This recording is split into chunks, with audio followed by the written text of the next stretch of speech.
Calendar for the day. The first bill on the calendar for the day is Senate File 4579. The clerk will report the bill.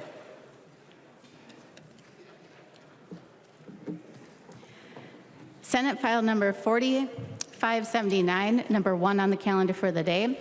A bill for an act relating to energy, providing for and regulating shared metered utility service in residential buildings, the third engrossment.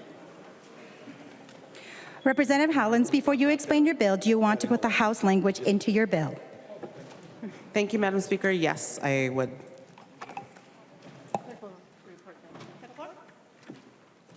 The clerk will report the amendment.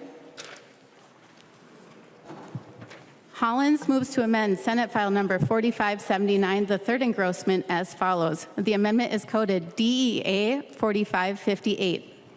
To the author of the amendment to explain the amendment, Representative Hollins. Thank you, Madam Speaker. This is the language that we heard in both Climate and Energy as well as Judiciary Committee here in the House. It's the House language, which for a whole host of reasons is better than the Senate language. But I would like to speak very briefly to the bill to just explain what it does. This bill seeks to establish a framework for fair and transparent provisions of utility services in shared metered utilities. The problem this bill seeks to solve is the disparity of treatment and problems that have arisen for tenants who live in shared metered buildings. Tenants who live in directly connected buildings or single-family homes get their utilities directly from a regulated utility, are customers of those utilities with all the protections available under statute, rule, tariff, ordinance, bylaw, and long-standing utility doctrine. In contrast, tenants who live in a shared metered building have none of those protections. In shared metered buildings, tenants are not customers of regulated utility companies and get their utilities passed through by an intermediary, the housing provider, and sometimes even a fourth player, a third-party billing company. This bill puts tenants in these shared metered buildings on the same footing as tenants in direct metered buildings and gives them all the protections that a regulated utility customer has, including protections against utility shutoff in the winter, fairness in billing, and access to the PUC's complaint handling staff. This bill reflects extensive work with stakeholders, primarily Minnesota Multi-Housing Association and third-party billing companies, but also the Department of Commerce, the Public Utilities Commission, Xcel Energy, CenterPoint Energy, Minnesota Power, Minnesota Rural Electric Association, Minnesota Municipal Electric Association, and the Minnesota Modular and Manufactured Home Park Association. All those in favor of the amendment say aye. Those opposed, nay. The motion prevails and the amendment is adopted. Discussion. The member from Anoka, Representative Niska. Thank you, Madam Speaker, and thank you, Representative Hollins, for your work on this bill. It is a bill dealing with a real important concrete problem, and it's a bill where there's been a lot of work cooperatively, like you said, among stakeholders. It's not quite there yet. But it's gone a long ways, and there's been really good discussions. I'm going to vote for this bill today because I understand, and I, like you, have had conversations with many of the stakeholders around this issue, and I understand that there's still continuing work being done on this issue. And so I think it's worth us moving this bill forward and also thinking about this bill in the broader context of where we sit in this legislative session. In the current situation, I think it's very important with the issues surrounding the legislature that we think about bills like this that are really, truly capable of garnering bipartisan support. And I think this is the type of bill that really should be the model of what we look at as a legislature over the next few weeks of this legislative session. This is the kind of bill that I think can lead to a good, orderly end of session for this legislature. So this is a good bill. It's not quite there yet, like I said, but it's the kind of bill that we should be working on in these final days of this legislative session. So thank you, Madam Speaker. To the member from Isanti, Representative Johnson.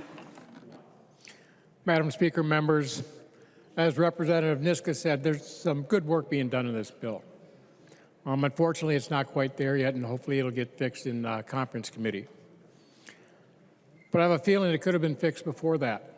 Would Representative Hollins yield for a question? Representative Hollins will yield to a question. Representative Johnson. Representative Hollins, this bill also deals with Chapter 504B, which is the tenant landlord law.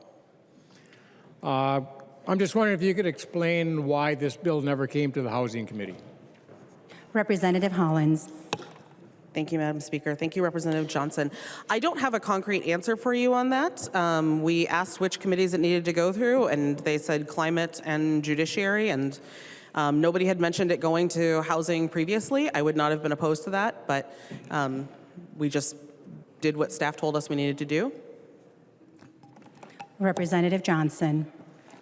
Madam Speaker, Representative Hollins, thank you for that answer, but I do wish it would have came to the Housing Committee because it does deal with the tenant landlord laws. In fact, it specifically lists 504B chapter. And I did look and it does change it slightly. I think it would have been a good idea to follow and make sure that when statutes are changed that the committees of jurisdiction of those chapters have an opportunity to make sure that the bill is in its proper form. The member from Hennepin, Representative Bonner. Thank you, Madam Speaker, and thank you, Representative Hollins. You know, I wasn't actually planning to speak up on this bill today, but I wanted to for a particular reason. So my uncle Pete, Lloyd Peterson, but they called him Pete, was a big proponent of fairness. And many, many decades ago, my Uncle Pete came to the legislature for a very specific purpose.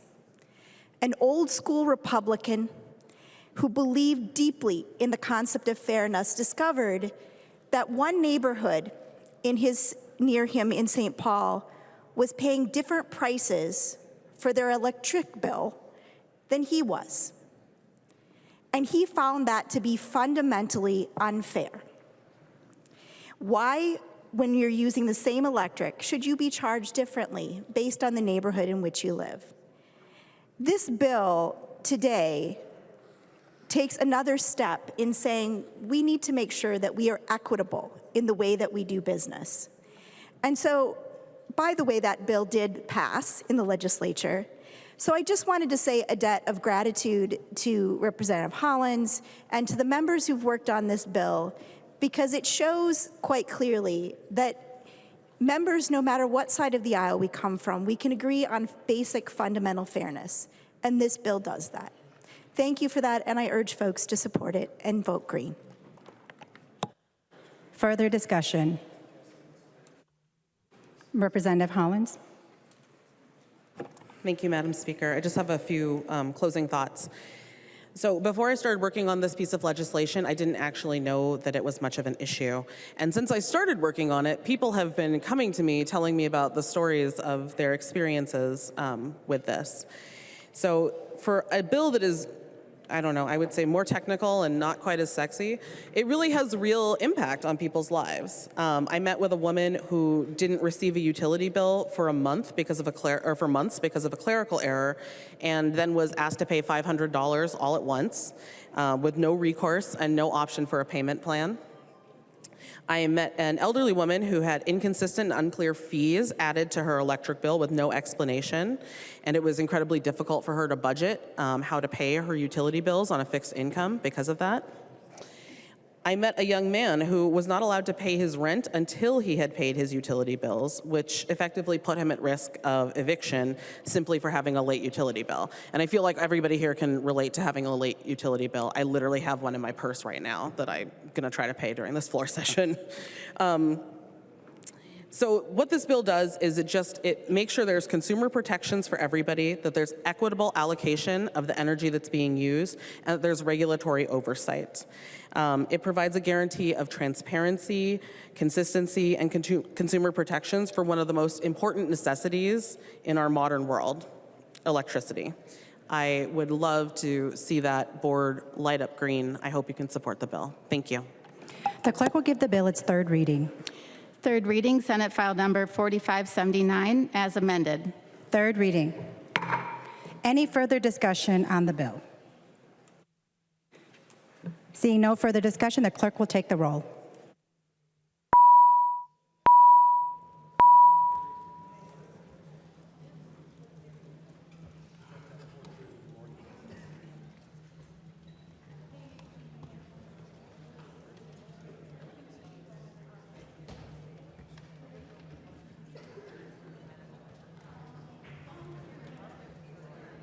Members, please vote.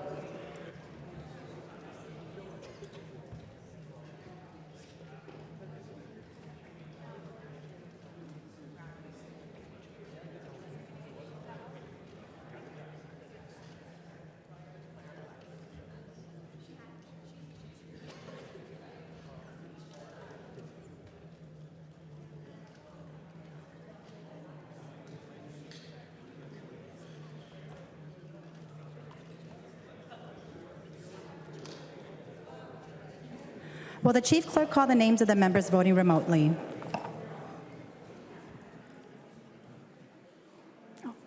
Carroll. Hold on one second. Okay. Go ahead. Carroll, aye. Carroll votes aye. You're next. Gomez. Gomez, aye. Gomez votes aye. The clerk will close the roll.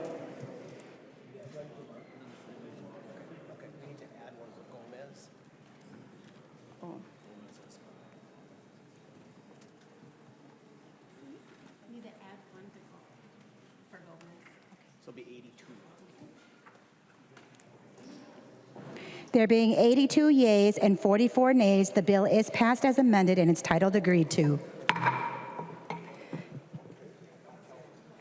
The next bill on the calendar for the day is House File 4661. The clerk will report the bill.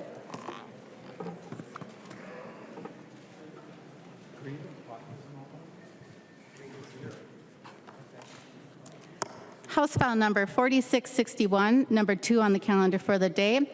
A bill for an act relating to workers' compensation, the first engrossment. There are no amendments at the desk. If there is no objection, we will let the author of the bill explain. The bill before we act on. To the author of the bill, the member from Sherburne, Representative Wolgamott.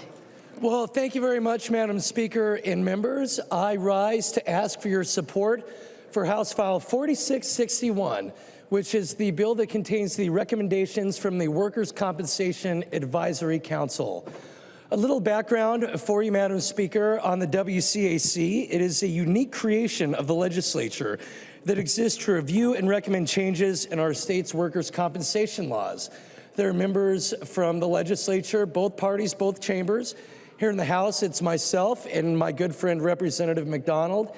And in the Senate, it is Senator McEwen and Senator Utke. It also has representatives from labor and the business community and is administered by the Department of Labor and Industry. Because the Workers' Comp Advisory Council requires its recommendations on workers' comp to be on a consensus basis, all of the provisions in this bill have received sign-off from myself, each of those legislators from both parties and both chambers, as well as the business leaders and the labor leaders.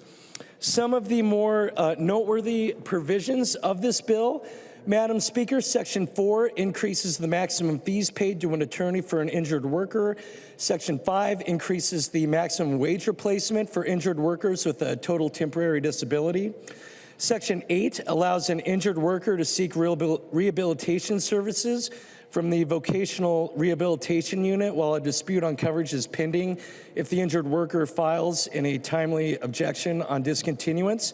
Section 10 relates to employers who are penalized for not paying into the Workers' Comp Special Fund. Section 14 increases the maximum recoverable cost for an injured worker to remodel their home to accommodate their injury. Section 18 clarifies access by attorneys to claim documents in Dolly's Workers' Comp Claim Database. And lastly, Madam Speaker, Sections 36 and 40 clarify some rulemaking. There is a fiscal impact on this bill, Madam Speaker. There's actually a net savings of a grand total of $6,000 per year to the Workers' Compensation Advisory Fund. That is the essence of the bill, Madam Speaker. That is the cost.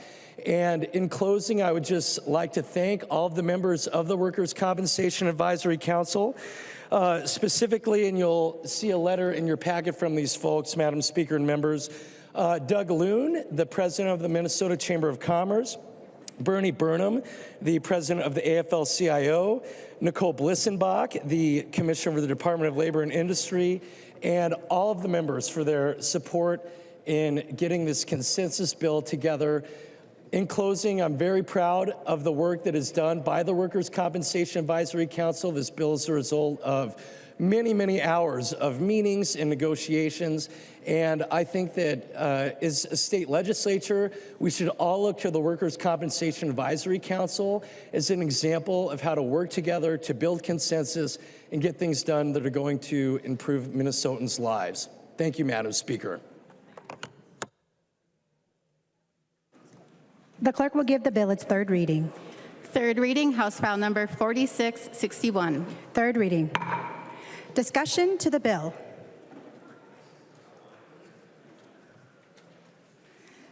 Any closing comments? Representative Wolgamott.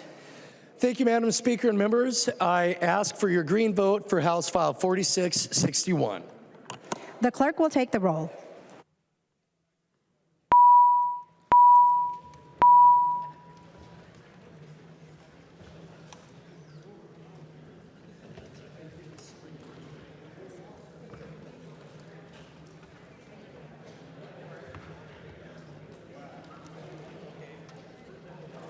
Will the clerk call the names of the members voting remotely? Carroll. There you go. Carroll, aye. Carroll votes aye. Gomez. Gomez, aye. Gomez votes aye. The clerk will close the roll.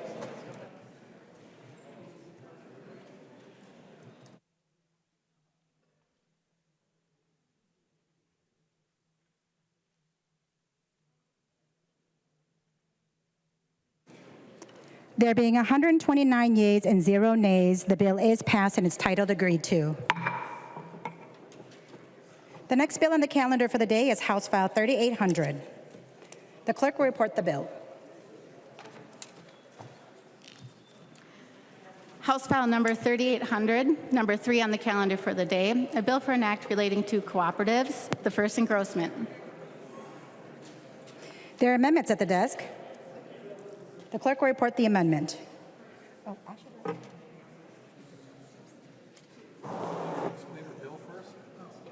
Should I do that?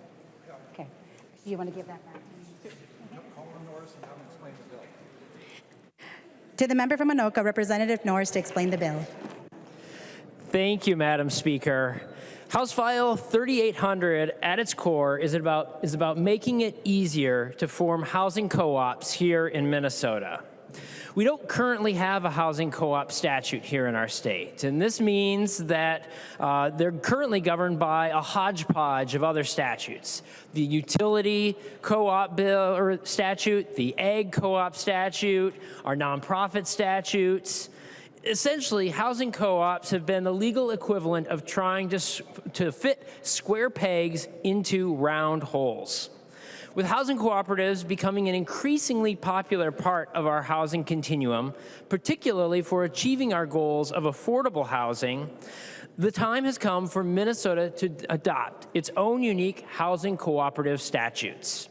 There are 3 goals to this legislation. The first is to clarify and streamline the process for housing co-ops to incorporate and function in Minnesota. The goal is then to hopefully encourage the creation of more housing co-ops.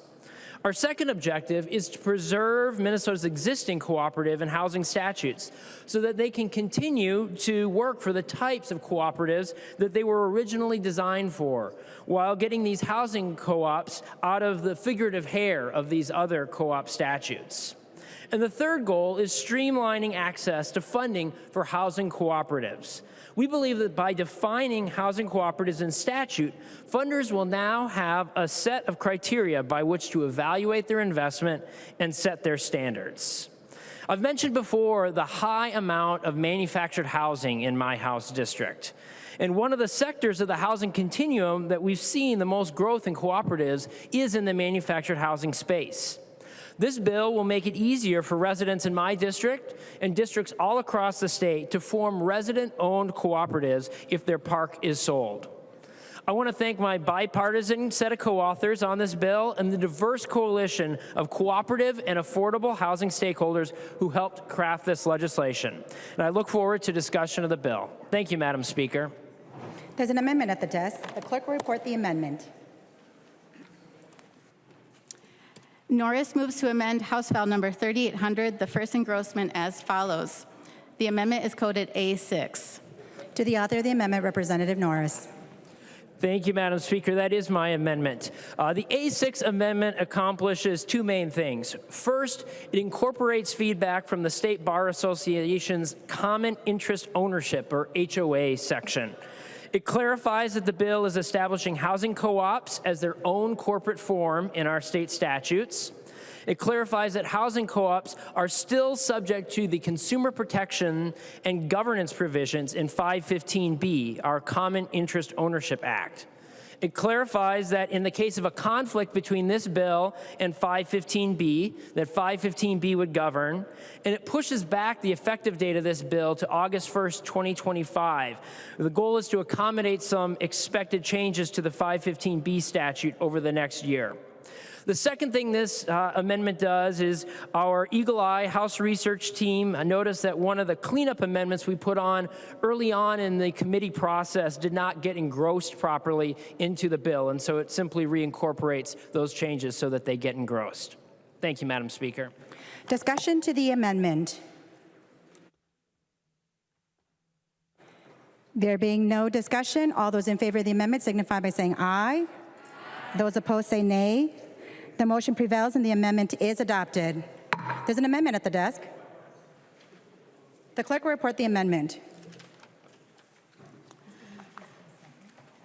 Nadeau moves to amend House File Number 3800, the first engrossment, as follows. The amendment is coded A8. To the author of the amendment, the member from Hennepin, Representative Nadeau. Thank you, Madam Speaker. This is my amendment. This is a members. This is a technical amendment to a technical and a good bill. It just does some cleanup language that the Senate added. It clarifies. It provides clarification for the board to establish liquidated damages. It ensures that the board is comprised of members that have their occupant membership interests. It provides an opportunity for members who have been alleged violators. It provides them an option for dispute resolutions, and then it allows cooperatives to design a policy around co-op member records and access to those records. That's my amendment. Further discussion to the amendment. Seeing no further discussion, all those in favor of the amendment say aye. Those opposed say nay. The motion prevails and the amendment is adopted.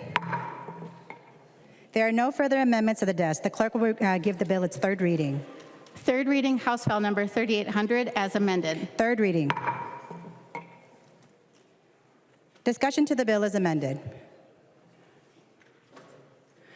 The member from, I think I should know this by now, but Representative from Isanti, Representative Johnson. Madam Speaker, Representative Norris, I want to thank you for this bill. For those of you who don't know, that we've had cooperatives, housing cooperatives, since right around 1995.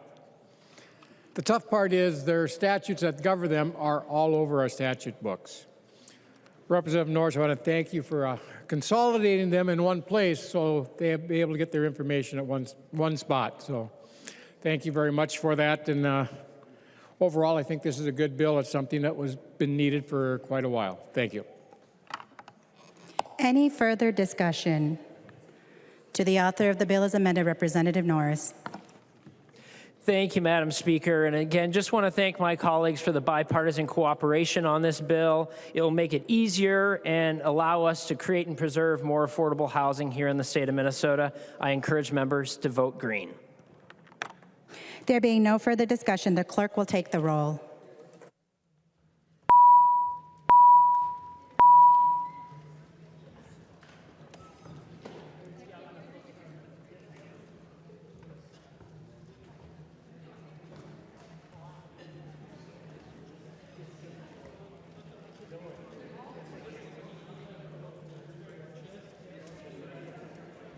Will the clerk call the names of the members voting remotely?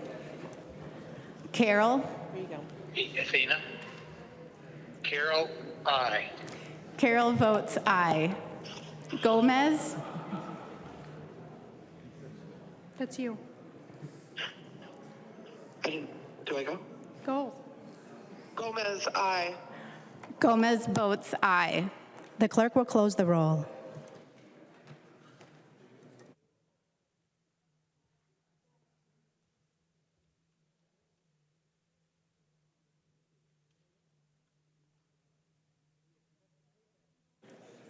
There being 128 yeas and 1 nay, the bill is passed as amended and its title agreed to. The next next bill on the calendar for the day is House File 3204. The clerk will report the bill. House File number 3204, number 4 on the calendar for the day. A bill for an act relating to domestic relations, modifying parenting time provisions, the first engrossment.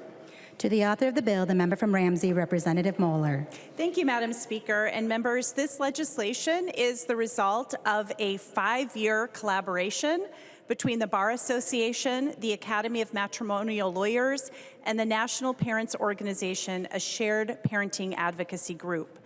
These groups have been on opposite sides of some pretty intense family law issues over the years, but they chose to work together to find common ground. And they did that and then shared their ideas and solicited feedback with a number of other stakeholders, including legal aid, and just wanted to give a shout out to Ron Elwood at Legal Aid for his assistance with that.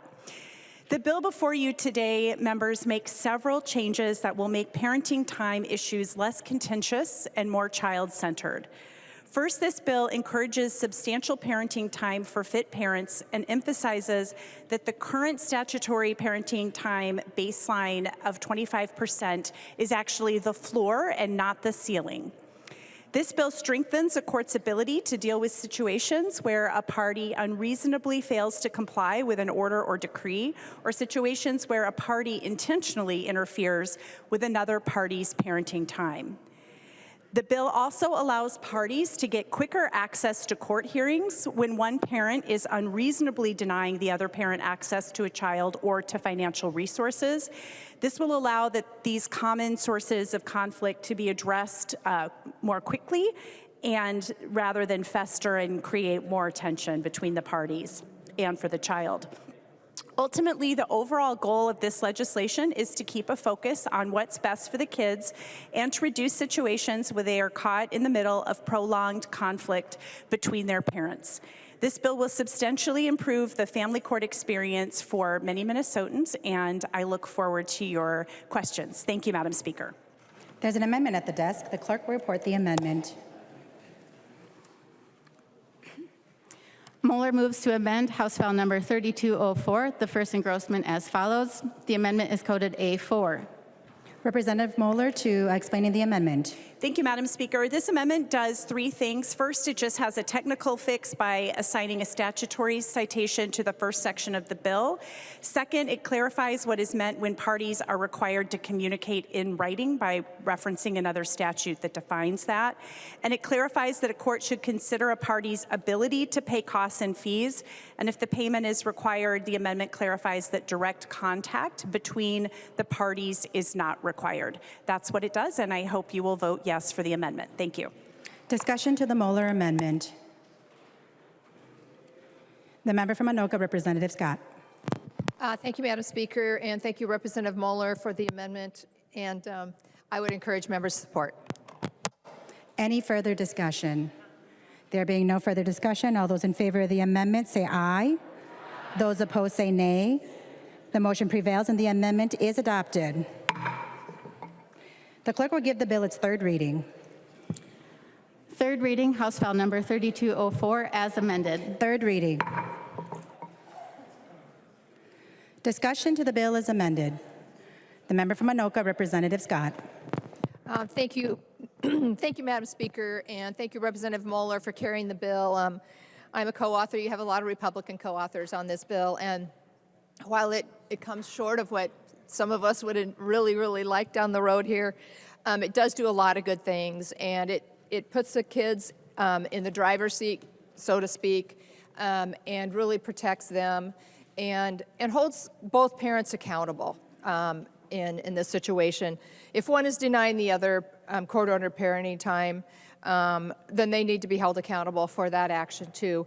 I like this because it squeezes that period of time for an expedited hearing and says it can only be 30 days. Because if a child is accustomed to spending kind of equal time with both parents, and then they can't have a hearing on the subject for 6 months, and that during that time they aren't seeing the other parent, that's really not what's best for the child. So I appreciate all the stakeholders that worked hard over the years to get this bill in the shape that it is, and I encourage members vote. Any further discussion? Representative Moller.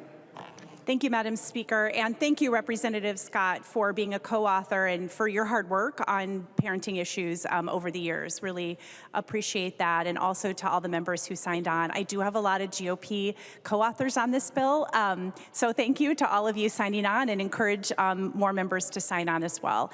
And looking forward to a green vote. Thank you. There being no further discussion, the clerk will take the roll.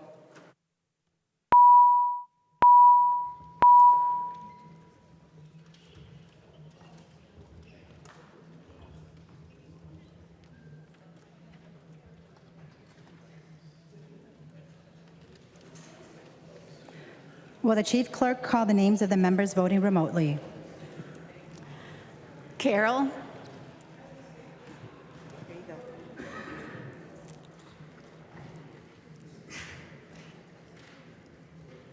Go ahead.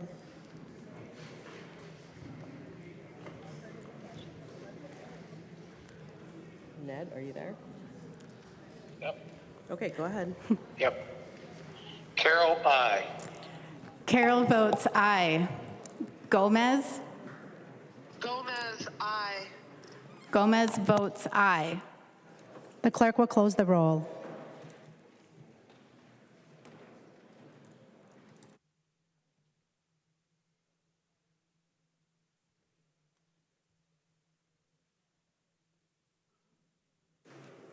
There being 129 yeas and 0 nays, the bill is passed as amended and its title agreed to. The next bill on the calendar for the day is House File 2895. The clerk will report the bill. House File number 2895, number 5 on the calendar for the day, a bill for an act relating to Judiciary modifying spousal maintenance. The first engrossment. To the author of the bill, the member from Anoka, Representative Scott. Thank you, Madam Speaker. And members, this bill does deal with spousal maintenance. Another word for that is alimony. Maybe that's a term that maybe you are more familiar with. This bill updates Minnesota's spousal maintenance statutes. Spousal maintenance, again, is what we call alimony. And the main problem with our current statutes is that it gives insufficient guidance to parties, attorneys, and courts. This creates a lot of uncertainty and very inconsistent outcomes that often depend on what judge is assigned to the case rather than necessarily the facts of the case. Because parties don't know what the likely outcome of the case will be, they struggle to reach their own agreements without resorting to litigation. So to the extent that we can keep people from litigating these things, the better. The purpose of this legislation is to give parties better clarity, certainty, and predictability. The bill does that in a few different ways. First, the bill clarifies which assets are considered when maintenance is set. Second, the bill comprehensively deals with issues related to retirement, which is a major concern for a lot of people. And third, the bill establishes rebuttable guidelines for the amount and duration of maintenance, like a lot of other states do. It also clarifies considerations in the modification process. These changes will help achieve fairness while preserving flexibility.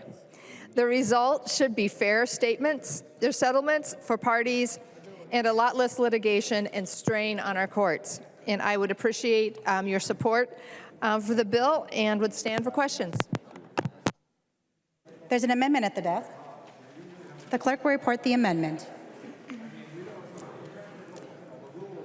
Scott moves to amend House File number 2895, the first engrossment, as follows. The amendment is coded A2. To the author of the amendment, Representative Scott. Thank you, Madam Speaker.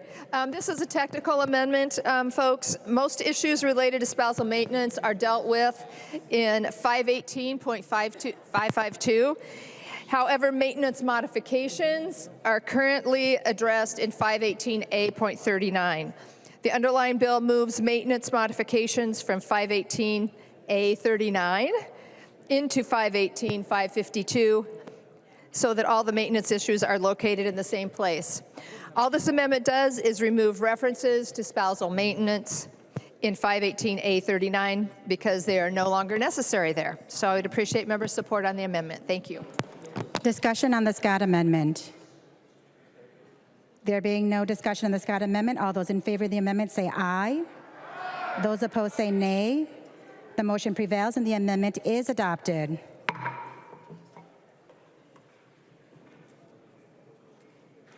The clerk will give the bill its third reading. Third reading, House File Number 2895, as amended. Third reading. Discussion to the bill as amended. The member from Ramsey, Representative Becker-Finn. Thank you, Madam Speaker. This is a good bill. Encourage member support. Been a long time coming and cleaning up some of these statutes, and appreciate Representative Scott's work on this and encourage a green vote. Any further discussion? Representative Scott. Thank you, Madam Speaker. I encourage a green vote. Thank you. There being no further discussion, the clerk will take the roll.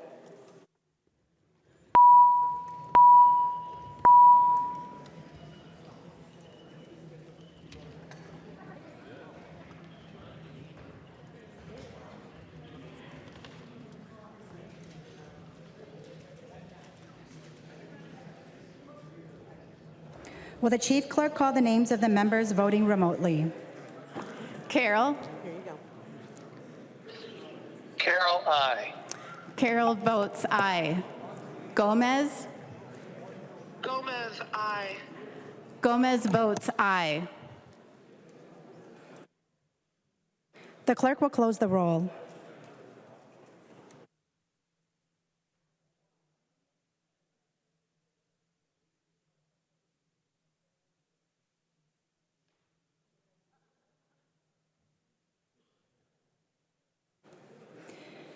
There being 129 yeas and 0 nays, the bill is passed as amended and its title agreed to. The next bill on the calendar for the day is House File 3304. The clerk will report the bill. House File Number 3304, number 6 on the calendar for the day, a bill for an act relating to public safety requiring a report regarding the sentencing of certain military veterans, the first engrossment. To the author of the bill, the member from Washington, Representative Wiens. Thank you, Madam Speaker. House File 3304 involves reporting regarding sentencing of military veterans under the Veterans Restorative Justice Act, or the VRJA. This bill piggybacks on the great work that Representative Feist did in preceding years, and I was glad to sign on and co-author last year's VRJA bill, which is revolutionary. It covers our veterans that are not covered by the veterans treatment courts in our state. The development of this was bipartisan, and as we heard today, common purpose is what we should be doing in here, and this is what this bill does. It's an accountability asset that establishes success metrics to ensure that we are attaining our targeted objectives for our veterans and providing a legislative report on VGRA back to this body.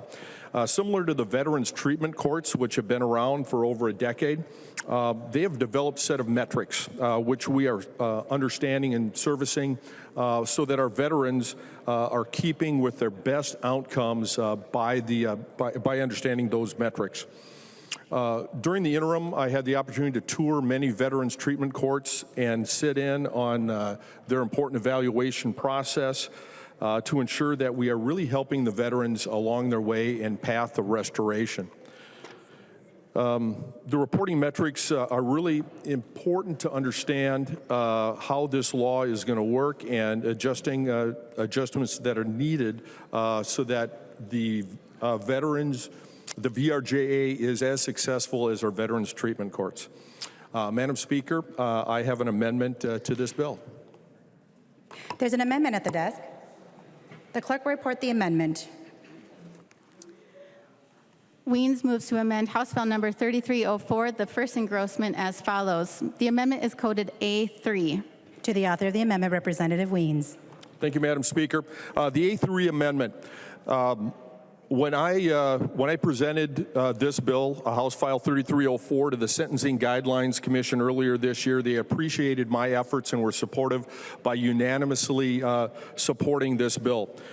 They did have one logistical question, and that is, since they only receive convictions, how would they know if a veteran successfully completed the diversion part of the program, in which charges are dismissed? This amendment adds a line to the courts and forward of their report to discharge on dismissal of the Sentencing Guidelines Commission, in addition to the deferred sentence report and the violations report. In addition, this amendment updates some statutory references for technical violation and internal references on the VRJA. This is as a result of laws passed last year, while my bill was drafted prior to that. I request support from the body on this. Thank you, Madam Speaker. Discussion to the Wiens amendment. The member from Ramsey, Representative Feist. Thank you, Madam Speaker. I rise to support this amendment and this bill. I was really proud to carry the Veterans Restorative Justice Act in 2021, and it's been really wonderful working with you, Representative Wiens, as you've led on this amendment that would collect that important data so that we can ensure that it's doing what we want it to do. And I wanted to mention that Nebraska just passed their own Veterans Restorative Justice Act based on a model that was based on Minnesota's act. I did not think when I got elected that one of my bills would be on the ALEC legislative agenda, but there you go. So I'm really excited about what the potential for the Veterans Restorative Justice Act has for veterans in Minnesota, and I thank you so much for working on this legislation, and I support it. Thanks. Further discussion to the Wiens amendment. There being no further discussions, all those in favor of the amendment say aye. Those opposed say nay. The motion prevails and the amendment is adopted. The clerk will give the bill its third reading. Third reading, House File Number 3304, as amended. Third reading. Discussion to the bill as amended. To the author of the bill as amended, Representative Wiens. Madam Speaker, I've had the thrill of leading troops and serving with troops that are now veterans, which are being helped by the VRJA, and this bill will help us understand better how they can go through this process and we can be more effective. I appreciate your support on this, and also special thanks again to Representative Feist for being a fighter for our fighters. Thank you for doing that, as well as the leadership of Chair Moller and Lead Novotny, Ms. McDaniel, John Holtquist, and Ben Johnson, who crafted much of the language over the past year. Also, those that are on the front line, the Veterans Defense Project, Mr. Else and Mr. Hunter, as well as the eminent Mr. Hank Shea from the University of St. Thomas School of Law. He's been a tireless fighter for veterans restoration. I ask for your vote on this, doing what we can for our veterans and restoring them. Thank you much, Madam Speaker. There being no further discussion, the clerk will take the roll.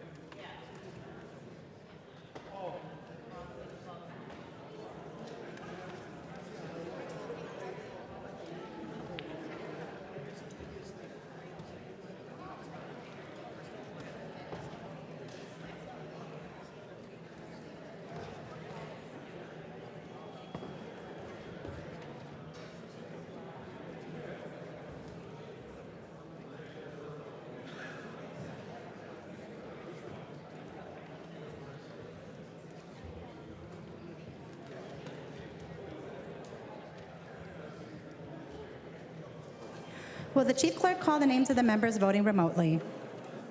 Carol? Carol, I. Carol votes aye. Gomez? Gomez, I. Gomez votes aye. The clerk will close the roll.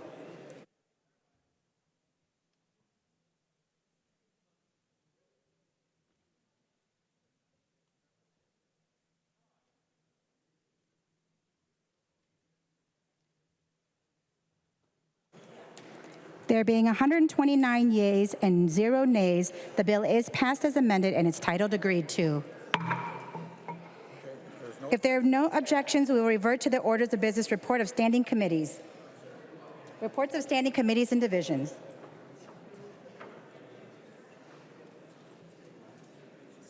Okay, now read the rest of this.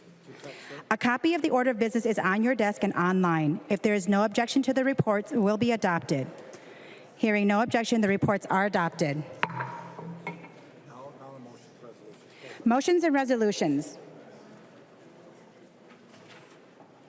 There are copies of the non-controversial motions at the House desk and online. If there is no objection, we will take action on these motions first. Hearing no objections, the motion prevails. To the member from Carver, Representative Nash. Thank you, Madam Speaker. Well, members, you've heard me talk a lot about child abuse this session, and I have appreciated your indulgence and your help, honestly, warmly from my heart. But today we are going to read a House resolution proclaiming April 24th as Child Abuse Awareness Day in Minnesota here in the House. And I will say thank you once again to the many who have come by my office or called me or sent me text to rally behind me. So we will jump into this, and I will be joined by several of our colleagues because there are multiple faces of abuse, child abuse in this chamber. So we're gonna work around the horn here. So whereas child abuse is an experience felt and shared by members of our community from all demographics and all walks of life, and finding solutions depends on involvement among people throughout our community. And I would yield to Representative Hanson J. Representative Hanson. Whereas child abuse prevention works when partnerships are created between parents, practitioners, schools, faith communities, healthcare organizations, law enforcement agencies, and the business community, and these partners endeavor to uphold their duty to protect the children of our community. And Representative West. Whereas family-serving, youth-focused prevention programs offer positive alternatives for young people and encourage parents and youth to develop strong ties to their communities, which can deter the persistence of child abuse and neglect. And whereas strength and solace can be found when our community welcomes open conversations and the experience of child abuse and neglect. And Representative Keeler. Whereas all citizens need to be more aware of child abuse and neglect and its prevention within the community and be involved in supporting parents to raise their children in a safe, nurturing society. Now, therefore. Representative Nash. Be it resolved by the Committee of Rules and Legislative Administration of the House of Representatives and the State of Minnesota that it proclaims April 24th as Child Abuse Awareness Day in Minnesota and calls upon all citizens, community groups, religious organizations, medical facilities, and businesses to increase their participation in efforts to prevent child abuse and neglect, thereby strengthening the communities in which we all live. Thank you. Announcements. The member from Crow Wing, Representative Heinzman. Thank you, Madam Speaker. Just mentioning that tonight is the night, the Ducks Unlimited State Capitol Chapter 32nd Annual Banquet at Capitol Ridge. So making sure that's back on your radar, and hope to see you all there. The member from Carlton, Representative Dotseth. Thank you, Madam Chair. A point of personal privilege. State your point of personal privilege. Thank you. Some of you knew this man as a longtime polka legend. Some of you knew him as a past state senator. Some of you knew him as a friend.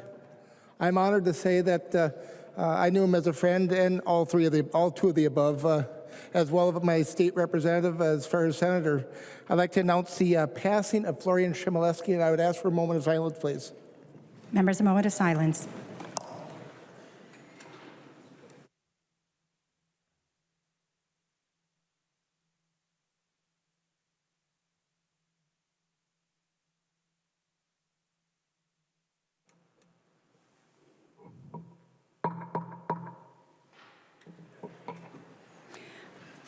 Representative Long. Madam Speaker, I move that when the House adjourns today, it adjourns until 10 a.m. tomorrow, Thursday, April 25th, 2024. Representative Long moves that when the House adjourns today, it adjourns until 10 a.m. on Thursday, April 25th, 2024. All those in favor say aye. Aye. Those opposed say no. And the motion prevails. Representative Long. Madam Speaker, I move that the House do now adjourn. Representative Long moves that the House do now adjourn. All those in favor say aye. Those opposed say no. The motion prevails, and the House stands adjourned until 10 a.m. on Thursday, April 25th, 2024.